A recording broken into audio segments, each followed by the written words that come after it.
Assalamu alaikum dear students. Welcome xpacademy.com जहां पर आप step by steps AutoCAD Urdu में सीखेंगे। स्टूडेंट्स, आज के लेसन में आपको ऑटोकैड के इंटरफेस के मतलब बताऊंगा। जब हम फर्स्ट टाइम अपने पास ऑटोकैड को इंस्टॉलेशन करने के बाद ओपन करेंगे, हमारे पास ऑटोकैड कैसे दिखाई देगा।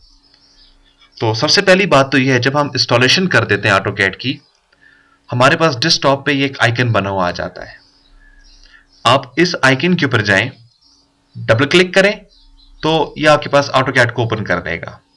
नहीं तो आप इसके ऊपर अगेन क्लिक करें, फिर राइट क्लिक कर दें और ओपन के बटन के ऊपर प्रेस कर दें तो आपके पास ऑटोकैड ओपन हो जाएगा।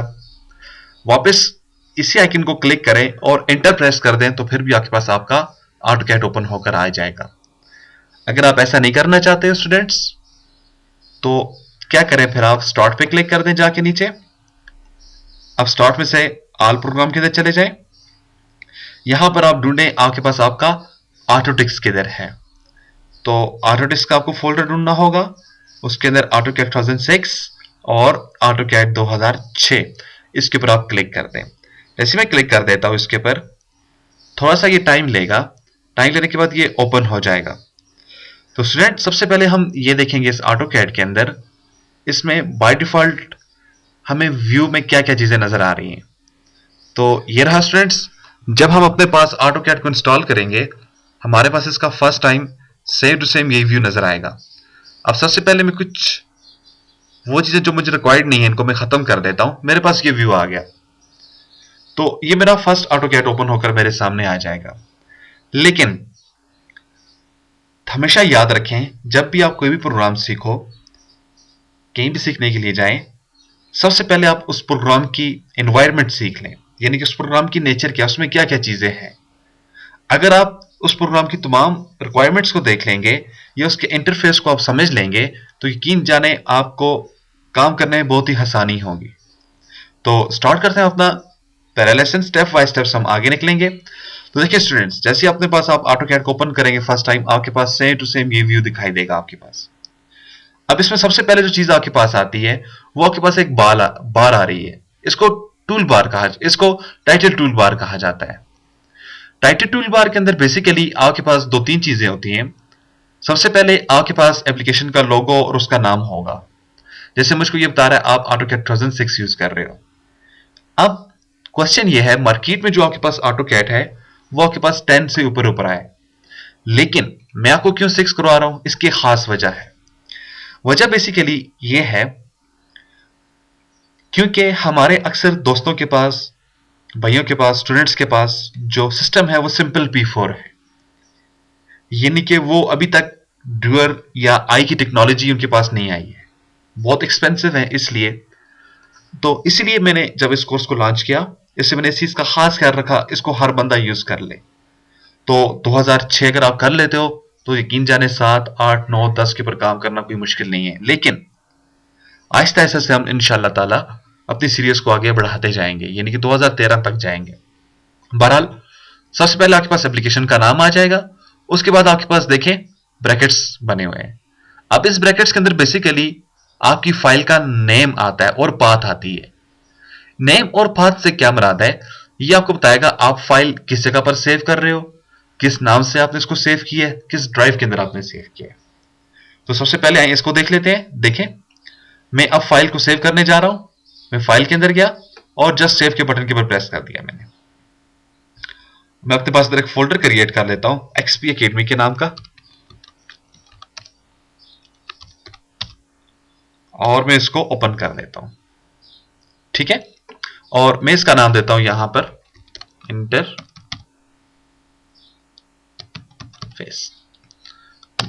तो मैंने अपने पहले लेसन का नाम दे दिया इंटरफेस।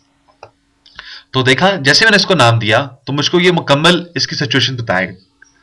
कह रहे आप माई डॉक्यूमेंट्स सेटिंग के अंदर चले जाएं, वहां पे आपके पास एक माई डॉक्यूमेंट्स का फोल्डर होगा, उसके अंदर xpacademy.com का एक फोल्डर है, उसके अंदर आपका पहला लेसन है इंटरफेस के नाम से।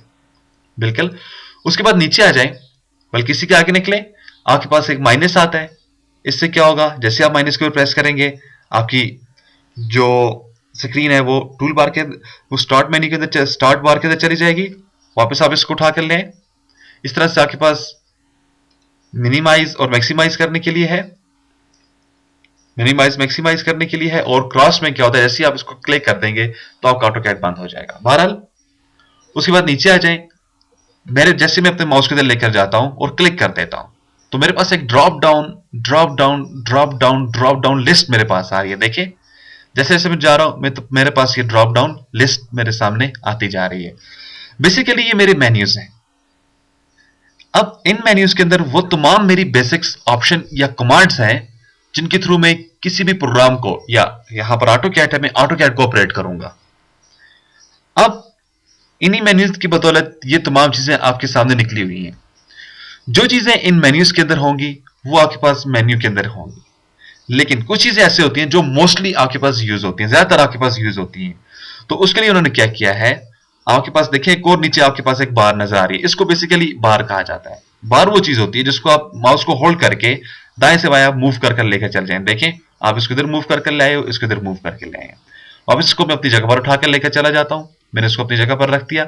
ये जो मेरे पास बाय डिफॉल्ट जो बार आ रही है इसको कहा जाता है स्टैंडर्ड टूल बार। अब ये जो टूल बार का कंसेप्ट है, इसके अंदर क्या होता है, बेसिकली आपके पास ग्राफिकली शॉर्टकट आइकन होते हैं छोटे छोटे।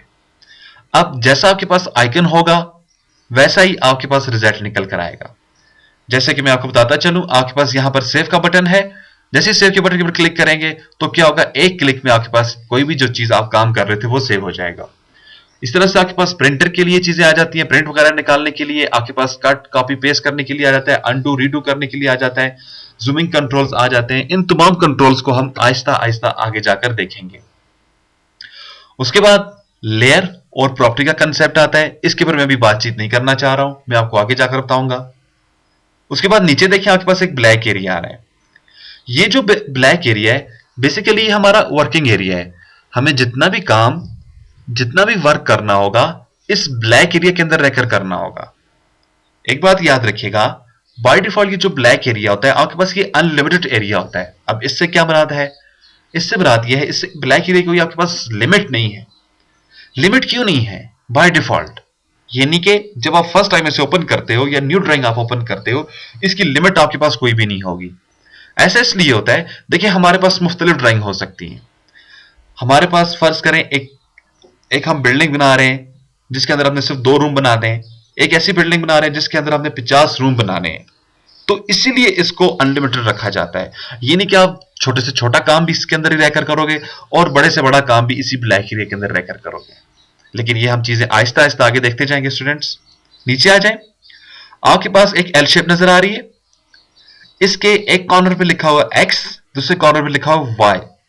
बेसिकली ये हमारा यूसीएस आइकन है।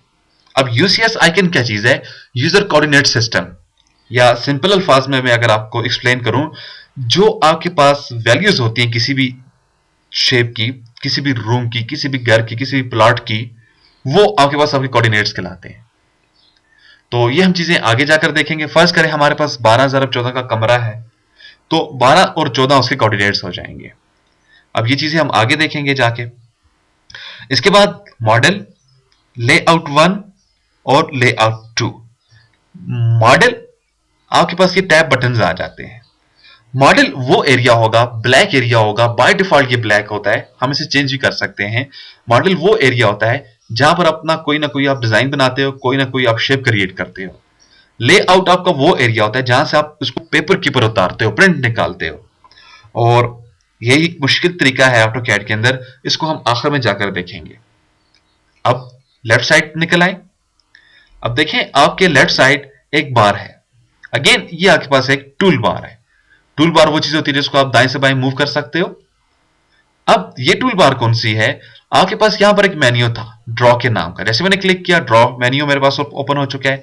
अब इसके अंदर देखें लाइन है, यहां पर लाइन है, आपके पास कंस्ट्रक्शन लाइन है, यहां पर कंस्ट्रक्शन पॉली है, यहां पे पॉली है, आपके पास पॉलीगॉन है, पॉलीगॉन है, तमाम चीजें वो जो इधर पड़ी हुई थी वो इधर है। लेकिन इसमें से जैसे आपके पास रे कुछ चीजें ऐसी हैं जो यहां पर नहीं है, इसलिए यहां पर वो चीजें डाली जाती हैं जो मोस्टली यूज होती हैं। और अगेन ये ग्राफिकली शॉर्टकट आइकन है। जैसे ही आप यहां पर क्लिक करेंगे तो ये आपके पास आपकी कमांड एक्टिव होगी। अब ये कैसे काम कर रही है इसको मैं अभी आपको बताता हूं थोड़ी देर में। इस तरफ आ जाए, आपके पास एक और बार आ जाती है, इसको कहा जाता है मॉडिफाइड टूल बार।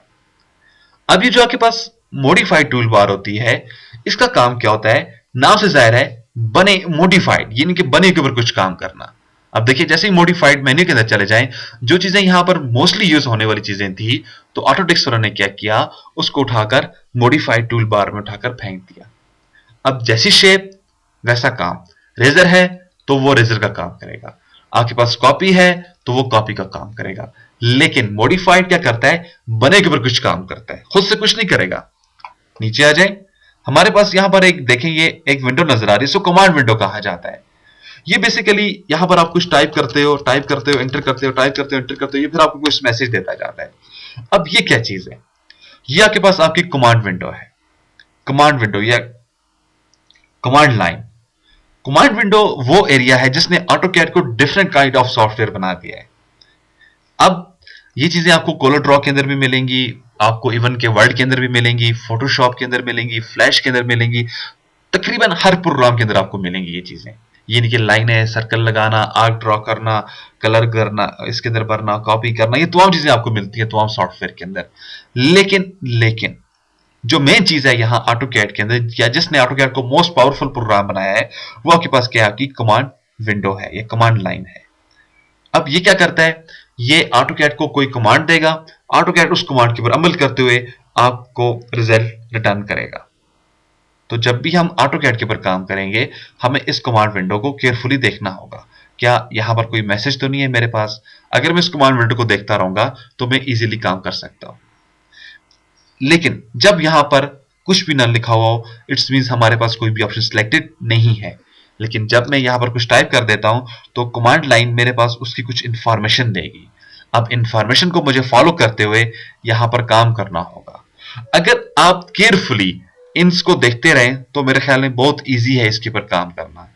तो ऑटोकैड के ऊपर काम करने के लिए आपकी नजरें जरूर जरूर मस्ट इस कमांड विंडो के अंदर होना जरूरी है, इस कमांड विंडो के ऊपर होना जरूरी है। उसके बाद नीचे आ जाएं, हमारे पास हमारे कुछ कमांड बटन्स आ जाते हैं। अब ये बटन्स क्या हैं, कैसे यूज किए जाते हैं, ये हम अपने नेक्स्ट लेसन के अंदर देखेंगे। तो डियर स्टूडेंट्स, ये हमारा इंटरफेस था। यहाँ पे जस्ट मैंने आपको टूल बार्स वगैरह के नाम बताए हैं और कुछ मैंने आपको उनके काम करने का मकसद बताया है। यहाँ पर ड्रॉ टूल बार के थ्रू हम कैसे क्या काम करते हैं, मॉडिफाइड किस लिए यूज होता है, कमांड विंडो क्या चीज है, लेआउट्स क्या चीज है, कमांड बटन्स मेरे पास क्या चीज है। तो स्टूडेंट्स, उम्मीद है आपको समझ आई होगी। मजीद मालूमात के लिए प्लीज विजिट कर सकते हैं हमारी वेबसाइट www.xpacademy.com, जहां पर तमाम कंप्यूटर कोर्सेज आपको फ्री ऑनलाइन करवाए जाते हैं। या इसके अलावा आप हमें कॉल भी कर सकते हैं 034390177779 पर। तो स्टूडेंट्स, अपने आप को अपडेट करते रहें, प्लीज हमारी वेबसाइट विजिट करें, अपने आप को रजिस्टर करें और अपना एडमिशन लें। इंशाल्लाह नेक्स्ट लेसन में फिर हाजिर होते हैं। उस वक्त तक के लिए अपना ख्याल रखिएगा, उस वक्त तक के लिए हमें इजाजत भी दीजिएगा। अल्लाह हाफिज, अस्सलाम वालेकुम।